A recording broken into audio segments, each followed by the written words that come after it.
శ్రీవారి భక్తులారా, ఎంతో వైభవం కలిగించే ఈ కార్యక్రమం కేవలం 1000 కుటుంబాలకు మాత్రమే భాగ్యం అండి. ఆ తర్వాత ఇంకా మిగతా వస్తా ఉన్న స్వామి నామాన్ని కేవలం 1000 కుటుంబాలకు మాత్రమే భాగ్యం అందిస్తున్నాం.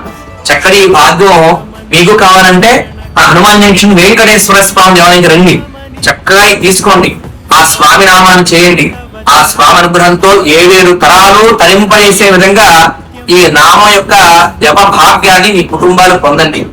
స్వామి చక్కగా శాశ్వత కైంకర్యంలో మీరు ఒక్కసారి కార్యక్రమం చేస్తే దేవుని అనంతకాలం కూడా శాశ్వతంగా 7 తరాలు తరింపదగినట్టుగా ఈ భాగ్యం అందరికీ అందిస్తూ ఉన్నాం అనమాట.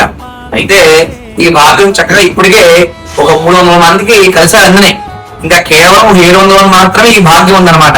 ఈ భాగ్యం మీకు కావాలనుకుంటే మీరు ఏ ప్రాంతం వాళ్ళనే కావచ్చు, ఏదో హనుమాన్ జంక్షన్ చుట్టుపక్కల వాళ్ళు కాదు, ఈ చుట్టూ గుడివాడ, ఏలూరు, హైదరాబాదు, విశాఖపట్నం, బెంగళూరు, మీరు ఏ ప్రాంతంలో ఉన్నా చక్కగా స్వామికి ఎంతో వైభవంగా ఈ కార్యక్రమం చేయొచ్చు.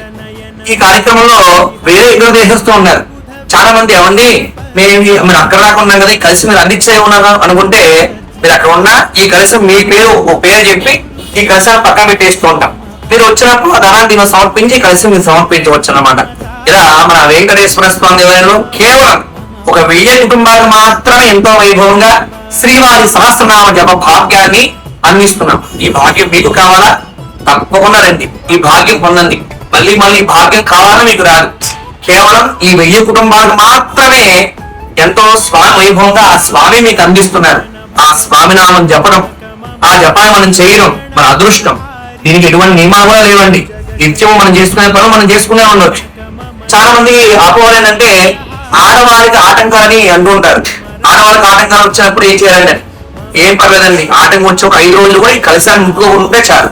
మరి 6వ రోజు తలస్నానం ఆచరించి యథావిధిగా ఈ కార్యక్రమం పాల్గొచ్చు. అలా ఎంతో వైభవంగా అందించే ఈ యొక్క శ్రీవారి సహస్రనామ జపంలో మనమంతా పాల్గొని ఆ శ్రీవారి అనుగ్రహాన్ని పొందుదాం. జై శ్రీమన్నారాయణ.